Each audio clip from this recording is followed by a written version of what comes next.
Hi, this is David McElroy for Your Texas House, where we can help you make a house your home.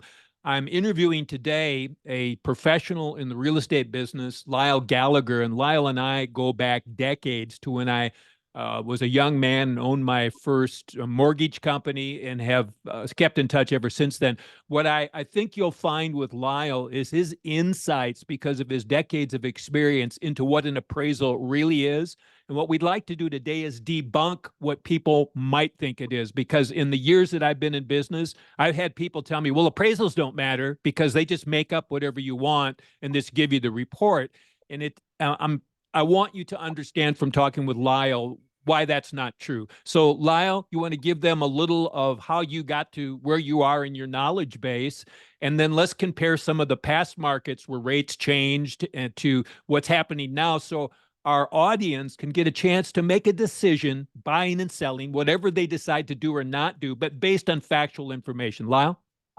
Well, I started in 1977. So this is year 47 in this crazy business. And in 1980, I bought my first home. The mortgage rates were 19 and 7/8% for a 30-year mortgage. And the builder said, Lyle, don't go to the bank. I'll finance this for you since you're a veteran at 14%. I said, sold. It was a Yeah. 10-minute sales pitch. So I bought the home, and fortunately, rates went down just before the election in 1980. They dropped 4 points. They went from 19 and 7/8 to, I think Jimmy lowered it to 14% for a VA. And until 1987, they were lowering slowly to about 11.5. In 1987, rates went from 11.5 to 9 in 1 week. And 500,000 homeowners in the Metroplex wanted to refinance immediately. So we were swamped for 4.5 years. Didn't get caught up. Very few sales. Realtors would phone me, say, hey, this is a sale. It's not a refi. I need it in 2 weeks. And I said, hey, we're 24 weeks behind. Yeah. Plus, we couldn't get anything underwritten. They had lines of files in the hallway. They could only underwrite so fast, and underwriting was much more mechanical then than it is Oh, now. yes. The FHA was sending us a box of 100 cases per week. We had to phone them and say, stop, slow down.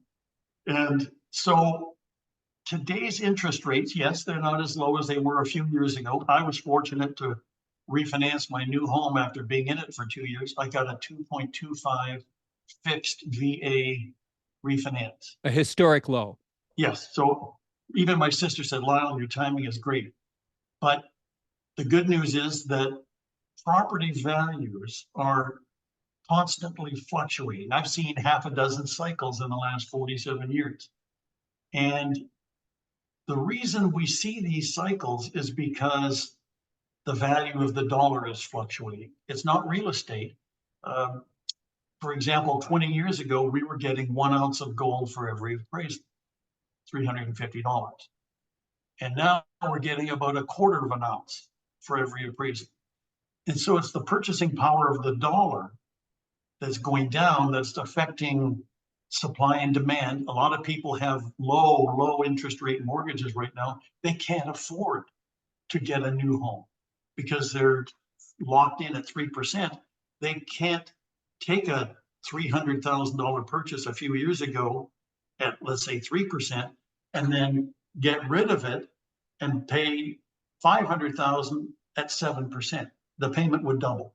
Yeah. And so we're seeing a lot of fluctuation. The only thing constant in real estate appraising is change. And like you said, I've seen it all. And it always has been this nonsense about, oh, the appraisal will rubber stamp the contract and come in at whatever you ask for. We have to certify in writing that the comparables used in every appraisal are the most similar to the property being appraised locationally, functionally, and physically. Now, with that, we have a very strict, structured research process for each assignment. We will look in the MLS at all of the comparables within the overall neighborhood, might be 3 to 5 miles out in every direction. We might have 1,000 properties, offerings, and sales. And then we constrain that by a search of homes that are within 20% of our home's square footage. So we're narrowing down that rough data into something more refined. And then within that group, we might have a couple of hundred comparables. Then we refine it by age, pool, site size. And one of the things that when I started, the definition of market value, very important. Back then, appraisers and realtors had the same definition, highest possible selling price. In 1992, after the savings and loan bailout, the feds told the appraisers, hey, we want you to tell us the most probable selling price, middle of the bell curve. And I said, great. That's, every appraisal is a probability study. And that was my forte in college, economics and statistics. And the first computer that we used to do regression analysis in 1975, it was the size of a 4-car garage. It was cooled to about 50 degrees. And we would take a couple of 100 pounds of IBM punch cards to the operator and say, hey, do a regression analysis for me. He said, I'll come back in 90 minutes. And the printout would be 3 inches thick. And now there's a computer that does that in 15 seconds. And it's a handheld computer. So everything has changed, but it's all about supply and demand. It always has been. What's on the market? What are the days on the market? What's the typical selling price right around the middle of the value range? Now, someone could ask for more. Some realtors do their job very well, and they sell the home at the highest possible selling price on the right side of the bell curve. But the appraiser is charged with identifying the middle of the bell curve. And so that's caused some friction since 1992. And I just explained to realtors, I speak in front of groups of realtors regularly, and I say, instruct your seller to expect the middle of the bell curve on the appraisal. So my presentation is pricing the home to sell and survive the mortgage appraisal process, because the appraisal is the key to the bank vault if a buyer wants or needs a mortgage, which most do. Yeah, and so to speak to that, let's say you've got a frontline ready home, very desirable, and someone is willing to pay the high side of that range, but the bank isn't going to look at the high side. They're going to look at the middle side. So you as the buyer can say, this home is worth that to me. And I know there's a statistical reason why the value that I see that the seller is willing to accept is better than the bank sees. I'm okay with that. But what that means is the buyer needs to come to the table, if they're using a mortgage, with the cash of their down payment plus the amount above what the bank is going to use for their underwriting, right? So it's not that the low value is wrong or the high value is wrong or the mid value is wrong, but it's important to know what the bank uses if you're getting a loan. It's the golden rule. And we have to, you wouldn't believe the underwriting guideline. Well, yes, you would, but there's a lot of rules for appraisals. Every appraisal today goes under a microscope. And even Fannie Mae will evaluate an appraisal with their new software called Collateral Underwriter before they buy the loan. And if their system says the appraisal is problematic, then they send that to a senior appraiser to do a deep forensic analysis of the appraisal. And I'm one of the old buzzards that get a lot of those from Fannie every month. And some of them are not good at all. They use the wrong comparables. They go outside the neighborhood. Some appraisals will use much larger comparables that aren't physically interchangeable with the subject, and make modest downward adjustments for living area difference. So this is, when I do one of these reviews, I think of it as a teaching opportunity or a training opportunity for the appraiser, saying, hey, this report would have been better if you had done the following 3 things. And I will even include my research parameters checklist to show them how I do it. How would I do it? And I get a lot of phone calls saying, hey, this is very helpful. It's highly structured, not as much wiggle room in the appraisal process as some people would believe.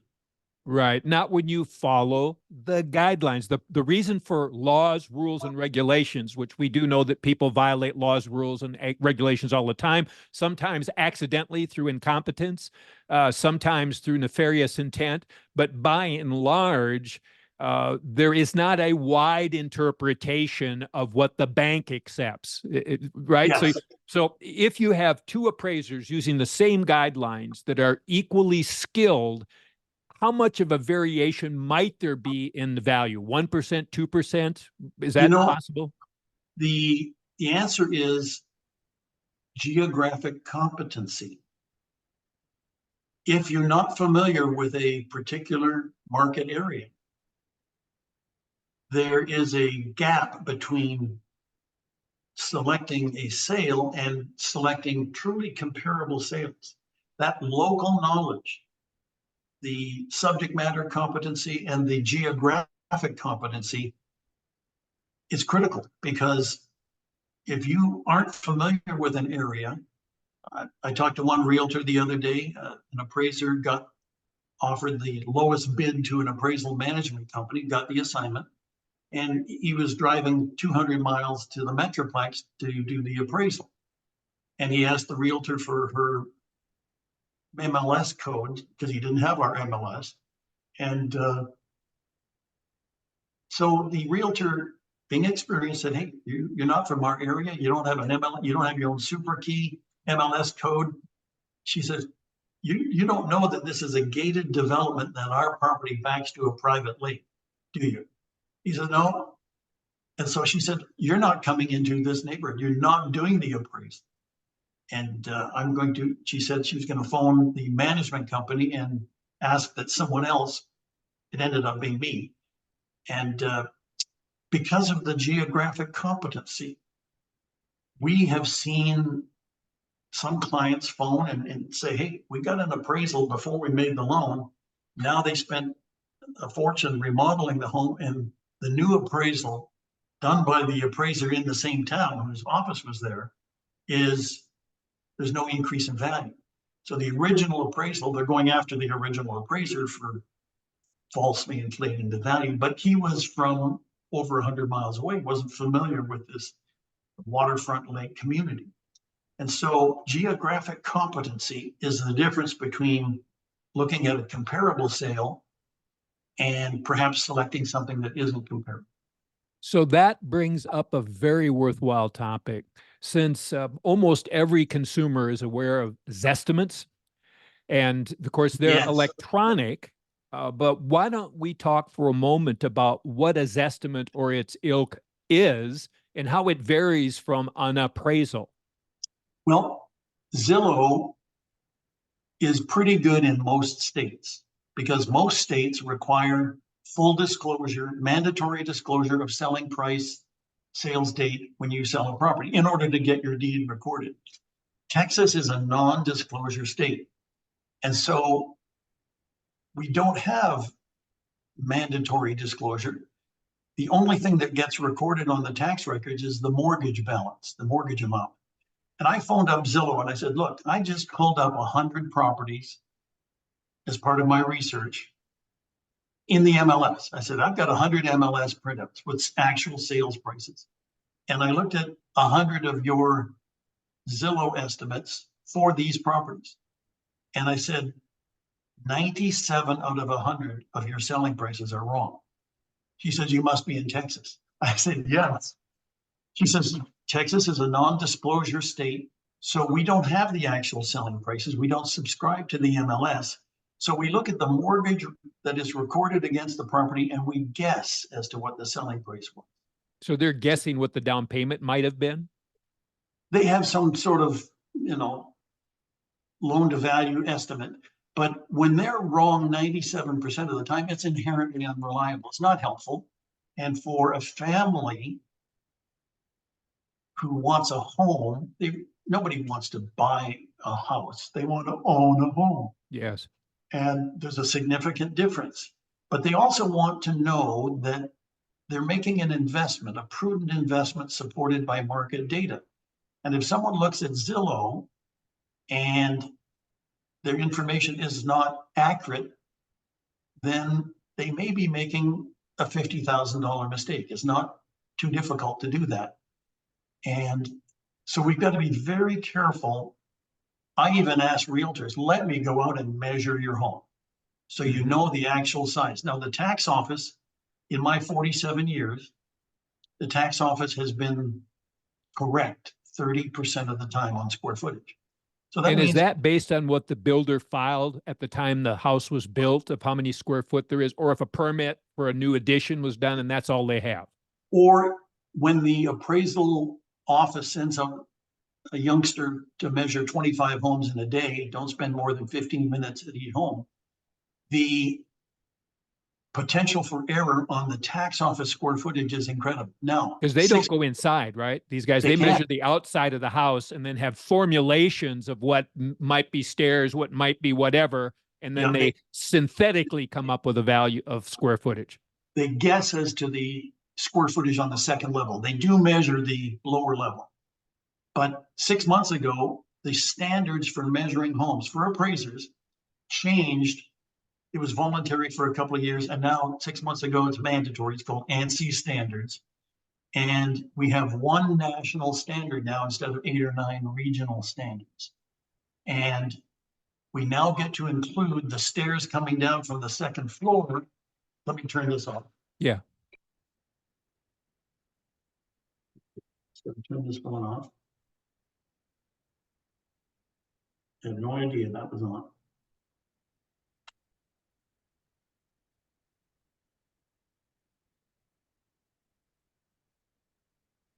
Or something. Lots of buttons.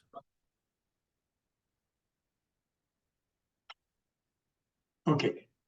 Power off. Almost like turning off is almost like trying to do a full appraisal, right? You have 37 steps to go through. I used to be able to push a button and it would go off. The button would go on, but no. But you're talking about stairs and yes, measurement. We can now include, I hope you edit that out, by the way. But we can now include the stairs coming down from the second level as part of the second floor living area. And we can include the thickness of the walls on the second floor as part of the living area as well. So we have gross living area on both floors. In most homes today, even one-story homes, the new standards get us about 50 to 100 square feet. On a two-story home, we're looking at 150 to 200 extra square feet. I did one in Southlake where they had 3 staircases coming down, 400 feet extra. And so, that makes a big difference in valuation, doesn't it? It's in a $300 a square foot neighborhood. Yeah, so that was $120,000 extra. And I speak in front of groups of realtors, especially the newbies. And a few weeks ago, I was in front of 50 of them at a Century 21 office. And I said, let me measure the home. That's, I mean, the very minimum you should do is have the home measured so that your market analysis is more accurate. I said, the secret of the top producing realtors I've bumped into over the last 47 years, their secret is to avoid overpriced listings by getting a pre-listing appraisal so that they know the correct square footage. They know the actual market value. What's it going to mortgage appraise for? And they need to know that in advance so that they price the home razor sharp to the actual market value. And then it'll sell, it'll close. There are no surprises 2 days before closing when the mortgage appraisal comes in. And today, things have come full circle in terms of since 2008. Recently, the last 5 years, lenders can now utilize a pre-listing appraisal for the buyer's mortgage. So I encourage the listing agents to print copies of the appraisal, let the buyer take it to their loan officer. And more often than not, 2 or 3 weeks later, I get a call from a loan officer saying, hey, you did this appraisal a few weeks ago. We don't want to wait 2 or 3 weeks for another appraisal. Can you put the bank's name on your report? I said, yes, just send me an engagement letter and we'll put a new file number on it and your company name and the mortgage closes. So, and that's a relatively new situation because for a period of time, you couldn't designate an appraisal. You couldn't bring one to the table, regardless of the credential of the appraiser. It had to be ordered through a blind pool. And we ended up with the problems that you talked about earlier. You had people that didn't have the experience in your specific area. And geography is imperative for realtors as well. So if we have a realtor that's experienced in Dallas, Lower Greenville, maybe a very unique area, right? Yes, absolutely. Who then gets a deal out in West Fort Worth, their competency doesn't transfer to West Fort Worth because of what we talked about earlier. You're right. And the reason is that real estate is fixed in location. Location, location, location. And if you're not familiar, I had one lender in Houston call me up and said, an appraisal is just an appraisal. It's the same all over the country. I said, no, it's not. And let me tell you why. And so I enlightened it. I shared some experience with him. I enlightened him. And he said, oh, he had no idea. And so some lenders are just into crunching numbers, but most of appraising is science. So he was right about that. But some of appraising is artwork. And the artwork components of appraising is the selection of the comps and making adjustments for differences between the comparables and the subject property. That's artwork. The more experience you have in a particular area, I did an appraisal recently in Colleyville. My property was south of the creek. The higher price comps were north of the creek. And the realtor phoned me up and said, well, why didn't you use comps north of the creek? They're all in Colleyville. I said, well, I could have, but they were selling for about $100,000 more than south of the creek. So if I had used these comps north of the creek, I'd have to make a $100,000 downward superior location adjustment. And she says, oh, I said, all of our comps are in Windview Estates in the subject development. There's no need to go outside the neighborhood to use distant comparables in preference to those within the immediate subject area. So we've got to be very careful. In fact, in Highland Park, a very expensive part of the Dallas area, when I first started working the area, I wasn't aware that Airline Drive is a snob line. And the comps on one side of Airline Drive have higher values than the comps the other side. Now, a person that didn't know that would think, well, what difference does it make? A street running down the middle, but it's not a creek, it's not a lake, it's not anything that you would think is, but it is valuable, isn't it? Well, I started with Sterling Realtors in Highland Park in 1977. And the first home my parents bought in the Park Cities was on Airline Drive, believe it or not. And so the tollway runs right down through the Park Cities. If you're on the west side of the tollway, it's a big discount. If you're on the east side of the tollway and you're in the heart of the Park Cities, you're going to pay a lot more. And the market recognizes that. If you're in Old Highland Park, which is the very beginning of the Highland Park market, their lots are half an acre, which is unheard of. Normally they're 50 feet wide.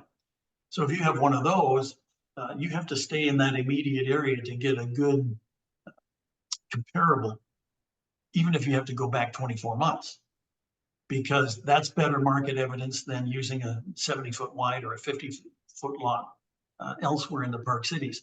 So yes, if you're not familiar with, and many appraisers are reluctant to admit they lack geographic competency. They say, oh, I'll just wing it. They don't see, they're supposed to tell the client up front, hey, I lack geographic competency, but I'll hook up with an appraiser who is competent and I'll gain geographic competency.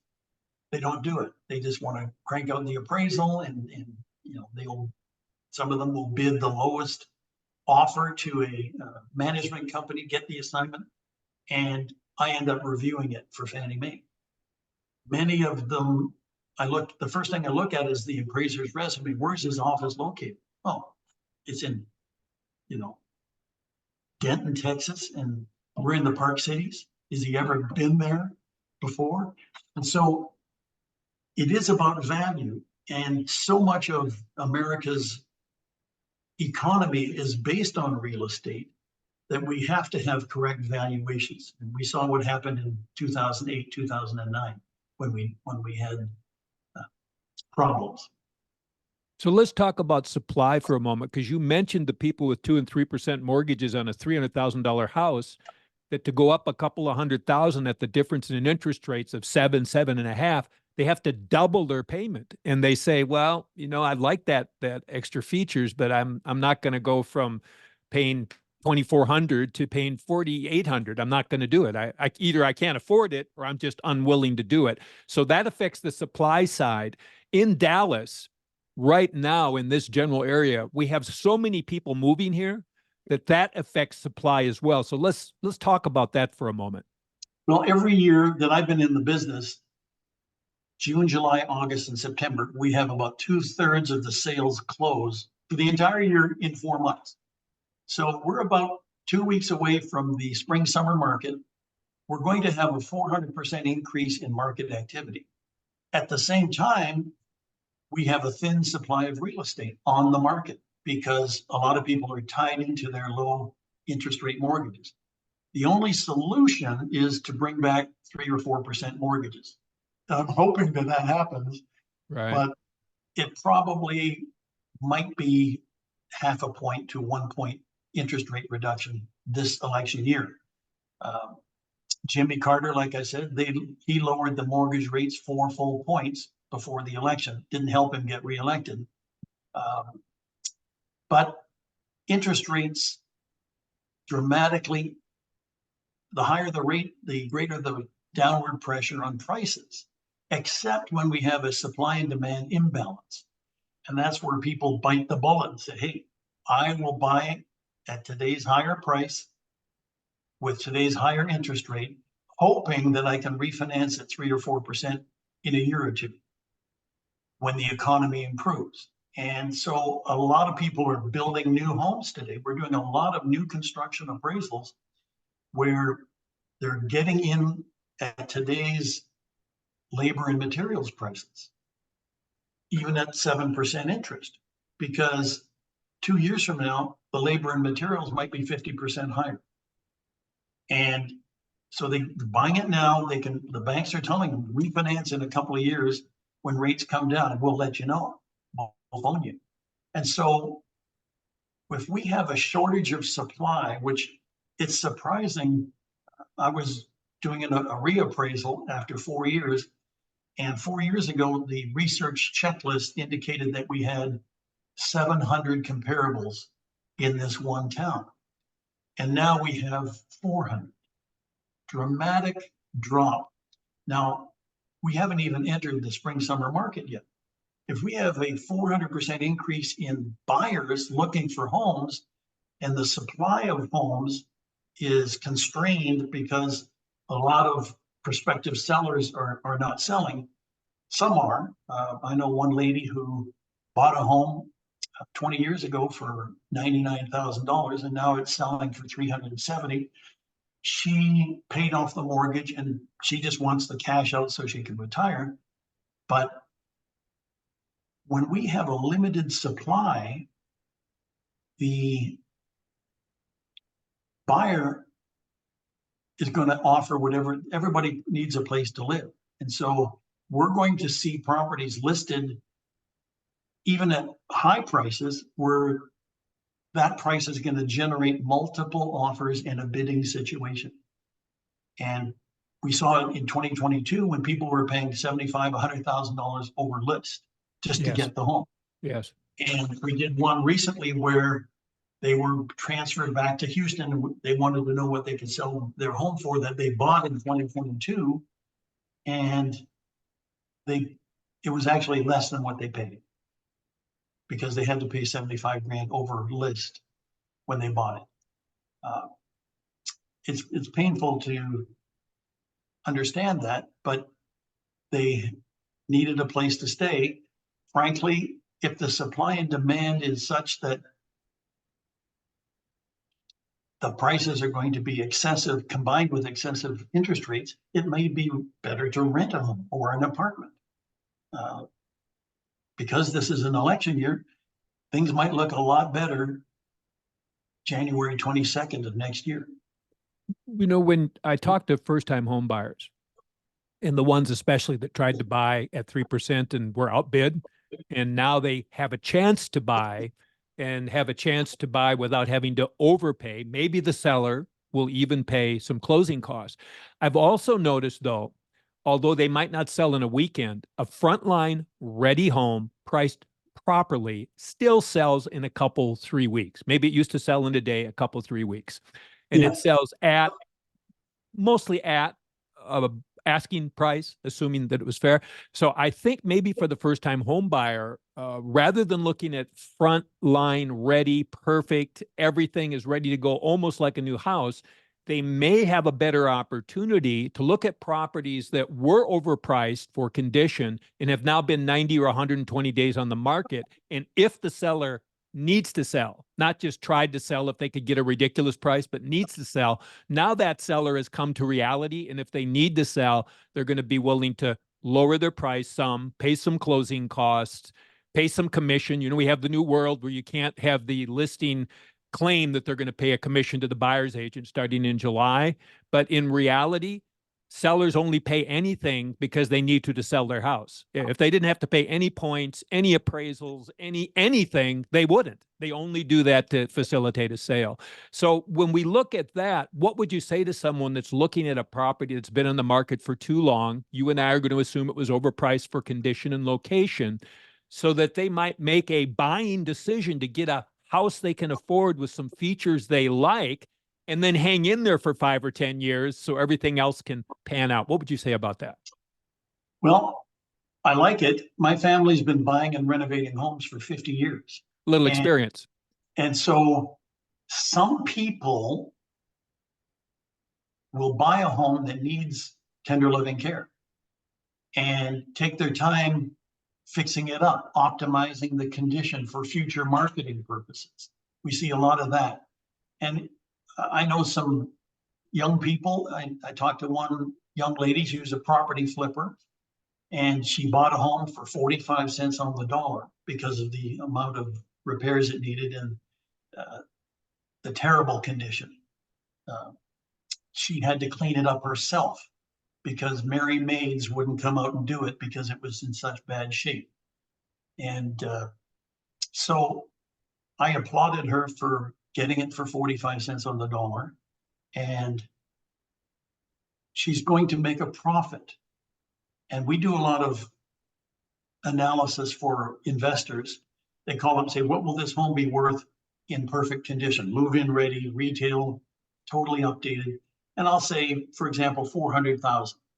They say, okay, I want to make 40 grand profit, 10% to make it worth my while. I'm going to have holding costs and remarketing costs. I'm going to have repairs to be made, and they estimate those very carefully. So most of the time they say, hey, I can only pay 200 for it as is.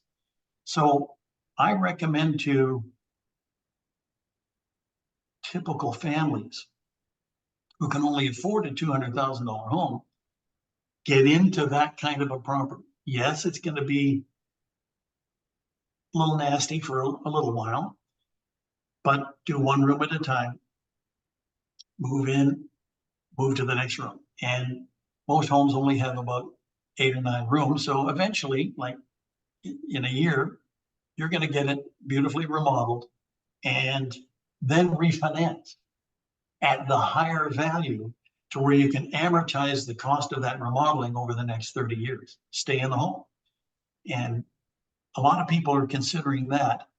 That's why a lot of investors out there are buying a home, fixing it up, and then selling it for the profit. Now, some people see around that and say, hey, I can do the same thing you're doing. FHA, for example, has a 203K program where they will identify the as repaired value with an appraisal. The 203K coordinator will estimate all of the repairs that are needed. And the appraisal will also identify the as is value. And FHA will say, okay, it's going to be worth 400,000. We will make a 97% loan based on the 400,000, and we will finance all of the $150,000 in repairs. A lot of young people are getting into that kind of a situation. Extremely helpful loan program. And it makes a lot of sense because the loan includes all of the repair costs.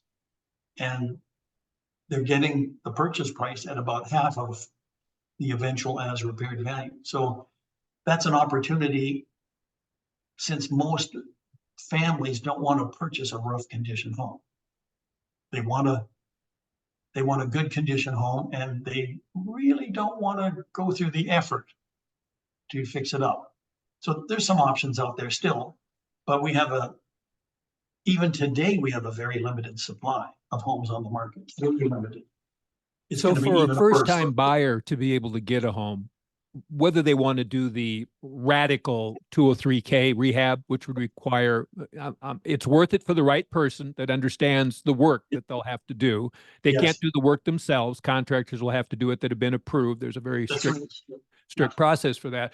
But there's an in-between where you could get a house that has good bones, right? So the Yes, foundation's good, the roof is good, the location makes sense. I always suggest that they buy the least expensive home in the most expensive neighborhood, because that's going to be the one that's easiest to sell, because everyone always wants more than they can afford. And by the time you get to the top of that neighborhood, people can go to the next best neighborhood and get the least expensive home in the next best neighborhood, which in my opinion makes it easier for you to sell the home and live in a better neighborhood than you would be able to if you were trying to buy the top of that area. So you could get a home that has good bones. Electric is good. Heating, air conditioning is good. You can get inspections to know that that's the case. You can look to see if it might be the case, right? And then you can add a granite countertop in the bathroom, in the kitchen. You can add fixtures and appliances. Those are piecemeals where you can live in the house. It's perfectly acceptable. And let's say over 3 years, because money might be a constraint, right? You end up with those features you wanted. The bones were good. The walls are now painted. The appliances are changed. You look at it and say, hey, I like this house. You can enjoy it. And then when you sell it, you can be a frontline ready home that's going to command multiple offers if indeed you're in a market with constrained supply. That makes sense? absolutely. And one of the first homes my mother purchased in Highland Park was on uh, about a 70-foot wide lot. And she paid $65,000 on Beverly Drive. She Wow. paid $65,000 for the home and the lot. And this was like in 1970. And she said that was all the money in the world. And now the lot is worth $1.8 million. Now that's an extreme example. The home is no longer there. Every home that they purchased and remodeled in the Park Cities was immediately scraped off the lot to make way for a much larger new home. And in fact, one of the last properties she purchased, I said, don't do anything. Just sell it in the land section of the MLS. You won't have to go through all of that nonsense. And so she did. And she ended up making just as much profit. But today's market, and there's always been challenges. I remember in the late 80s when the price of oil went down to $10 a barrel, and half of our work was foreclosure work. And the number of homes, the number of foreclosed homes on the market, it was an oversupply. And that put downward pressure on prices across the Metroplex. Property values actually softened about 35% across the board, temporarily. So there's always ups and downs. And I recommend it, get into ownership immediately. I wish I had purchased a dozen rent homes over the years, especially when they were inexpensive. Because even those homes in rough parts of town, you can't get them for under 50 grand anymore. Now they're 150. And so it relates to the reducing the softening purchasing power of the dollar. The purchasing power in 1913, when the Federal Reserve was created, a $20 gold piece was $20. And now it's $2,500. So it's lost about 98% of its purchasing power, even though their job was to maintain the purchasing power of the dollar and full employment. They blew it. And we need to fire them as far as I'm concerned. But when the purchasing power is softening every day, prices are fluctuating every day, usually in the opposite direction. It takes more of these Federal Reserve notes to buy the same property versus a few years ago. The home I bought in 2019 is worth about 50% more now, but I know the value of this property hasn't changed. And so we have to realize that some people, they are not getting raises fast enough. And so their income qualification isn't changing accordingly for mortgage underwriting purposes. It's a big struggle. You know, I've looked in these special rehab neighborhoods where the city has special money, city and the state. Yep. And I looked at the guidelines. There's one neighborhood where your income couldn't be more than 80% of median income for the area. So I looked at the sale price of the house, which was affordable for Dallas, $225,000. Looked like it was going to be a cute little place. Yeah. And I looked at 80% and I ran the numbers, and you couldn't qualify to buy the house as a single person buying that house. So I thought, well, can they never sell it? No, you had to look further on the chart. You had to be a couple, married or not, and then you had to have 2 kids or 2 relatives living with you. So if you had 4 people in that household, now the income would a guideline would allow you to buy. So there's idiosyncrasies that are perhaps unintended when they come out with these programs that you have to understand. So I think that the message that our buyers and sellers should take from what you and I did today is how imperative it is to work with professionals that are local to where the property that you want to buy or sell is, because you want to have a true picture of what is so that you can make your plans on what is, instead of the lottery of a series of mistakes accidentally happening for you to sell your house for a higher price by like winning the lottery. So, or a cash buyer, which rarely happens. Yes. Yeah. Yeah. Somebody sells their house for a ridiculous price to a cash buyer and it closes and it seems like they're a genius. It was an aberrant mistake that happens once in a lifetime. You can't build a business plan around an aberrant mistake. Well, you're right. And when we do our research for comparables, the highest comparables in terms of the price range are usually cash sales where the buyer had no appraisal, they had no knowledge of the market. The realtor who was working with them showed them other competing offerings, but no closed sales. And when we do an appraisal, we sink our teeth into the closed sales as to what people really paid. We don't use owner financed or any of the concessionary financing sales. We like to focus in on normal financing. But again, cash sales are usually at the extreme upper limit, and they really don't reflect market value as defined. But the reason that I like to deal with local professionals is because most of them have the backbone to tell the seller, hey, this is the reality of this market. I'm just showing it to you. I didn't create it, but here's what your neighbors have been selling their homes for. Now, when we do a relocation appraisal where someone's going out of state, I suggest to them, when you get there, sink your teeth into a couple of appraisers, get some good advice. People who know the market. You may want to rent a home for 6 months and talk to some appraisers, the local realtors who can, where's the best bargain and in a high quality neighborhood, especially if you're going to other cities like Chicago or Detroit. Some of the neighborhoods are good. Some of them are, you can buy a home on a credit card, but why would you want to?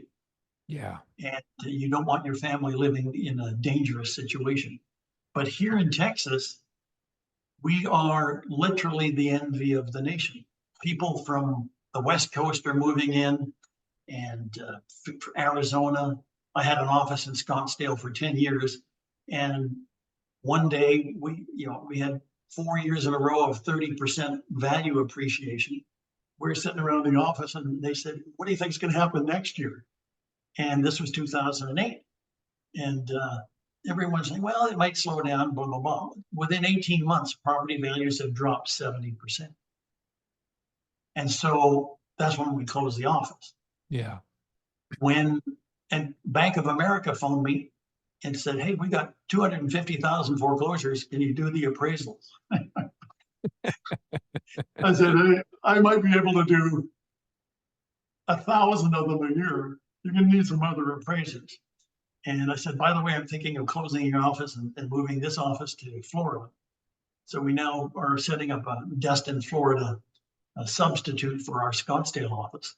But most of the work is right here in the Metroplex. And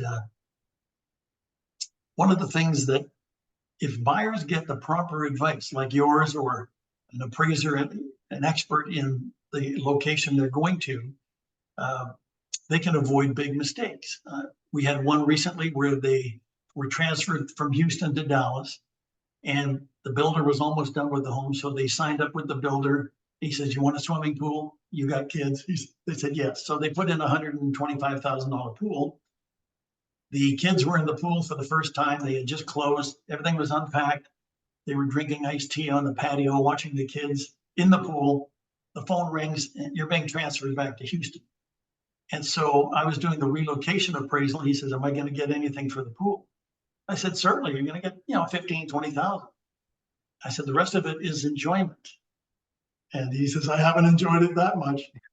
But if someone is moving to our area and they phone me and say, hey, thinking I need a pool, I said, buy the home with the pool already in place. Don't spend today's ridiculous prices. You can get a pool in the past for 20 grand, 25 grand. Yeah. And yes, it would add 10 grand to the bank. Now the prices for labor and materials are so high, it's easy to spend 150 grand on a pool. And very few, maybe Highland Park, you'll get it back. Yeah. Because they don't want to go through the inconvenience of installing a pool. The mess, And in markets like that, a pool might be expected rather than just an addition. In fact, if you're in a neighborhood where no one has a pool and you put one in, the likelihood of you getting your money out is reduced significantly. And what the neighborhood is telling you is people that want a pool don't move here. Well, I know one neighborhood in Fort Worth, in the Fort Worth area, where having a pool, because of the $100 a month maintenance cost for the pool, the underwriters are factoring that expense and reducing your effective income for mortgage purposes. And so the homes with pools are selling below the prices of homes without pools. There's an interesting twist for you. So Yeah. I guess the message we want our buyers and sellers to take from our talk today, it's imperative to know your market specifically. If you, the homeowner or home buyer, are not a professional, you need to retain professionals, inspectors, appraisers, even insurance people, right? That's a whole nother topic that I'm going to do an interview on, so that you get fair value, a dependable investment on either recovery of your funds at sale or buying something at the proper price. And we all know this in the real estate business. The real value you get in your property might appear when you sell it, but it was there because you bought it properly. Yes, you make your profit when you're buying, not when you're selling. Now, a lot of realtors, I get phone calls literally, every couple of hours from realtors saying, hey, I'm new or I'm experienced, but this is a tough one. The comps are limited, which we're going to see a lot of in the next several months. And we get phone calls from 30 and 40-year veteran realtors saying, hey, I need help. We don't know the size of the home under the new standards, so we need that. And the comps are all over the place in terms of proximity and condition and selling price. And so they say, we need somebody to put it all together and sort it all out so that the seller can get top dollar in a reasonable marketing time. And so that's a big challenge for us to help these people, even experienced realtors. Now, many realtors, this is something I found, most young realtors, so much turnover in the real estate business that many young realtors are undertrained. They're attempting to sell overpriced real estate to unqualified buyers. Nothing could be more frustrating for a seller. And so this change in the measuring standards is huge. even 100 square feet at today's prices could be $25,000 Mm-hmm. of the seller's money. Now, if the realtor can get that $25,000 for the seller, they're the hero. And I'm happy to participate in that process, making the Of realtor course. look good. And it's the seller's money. Yes, the realtor's commissions will be somewhat higher, but that's not the focus. Most realtors focus on the seller and getting as much as they can for the home, which the seller is entitled to. But if someone is, the only thing you can't purchase today is experience. And so if you can take advantage of someone else's experience, which I'm happy to offer, then they're ahead of the game. They have a competitive advantage. So I think of myself as being not in the real estate business, but in the people business by way of real estate. I can And tell you this, Lyle, my association with you over the years and the reason that we have done business even over the course of years, I haven't owned a mortgage company, haven't practiced real estate, is because I know that you're knowledgeable. I know you'll shoot me square. If I'm confused about an area, I can give you a call. I know you're swamped all the time, but either you'll take the call when I call in, or very shortly thereafter, you'll call me back at the end of the day or something and say, okay, here's what I think about that. And that's what a professional relationship is about. When you're looking for a good attorney and you have a serious problem, when you're looking for a good doctor and you have a serious problem, you don't call around on the telephone to see who will take your heart out for the cheapest dollar, or what attorney will defend you from murder where you're going to die if they convict you, and say, hey, I already got this guy out of the yellow pages that'll do it for $10,000 less. Can you compete with that? Real professionals don't play that game. They charge what they charge because of their experience, not just because of the number of hours they put into it. As a matter of fact, the number of hours you put into your job has been tens of thousands over the decade. And when you bring your experience to the table, they get those tens of thousands of hours plus whatever time it actually takes you to do the document and the document research. yes, and when I was in the Marine Corps, we got up at 4:30 every morning. And this was back in 1972. When I got out, 2 years later, I survived. And I started working at 4:30 in the morning as a realtor. When I was going to college, before I became involved in real estate, I was waking up at 4:30 in the morning and working probably till 10 at night. And since I got into real estate, I can't recall working less than 80 hours a week. So because of that work ethic, I've gotten a lot accomplished. And I've done about 54,000 appraisals in 47 years. And so I'm familiar with most of the neighborhoods in the Dallas-Fort Worth Metroplex. And many times, for some reason, I get called back. I just got called back 2 days ago. They said, hey, you did the appraisal when we bought the home for $225,000 in 2017. And now we're able to report that their home is worth almost $400,000. Very good location, Bedford, Texas. Very popular, very limited supply. And so to be able to share that experience, it's one of the bright spots of my life, because they say, oh, now I understand. And to gain that understanding, it's critical for them. It's one of the great things we can actually say about getting old. Yes. Maybe it's a little harder to get out of bed. Yeah. For me, maybe you have a little less hair, but hopefully you've balanced that by gathering wisdom. So I say we should encourage buyers who would like to consider having a home to come out and do the research.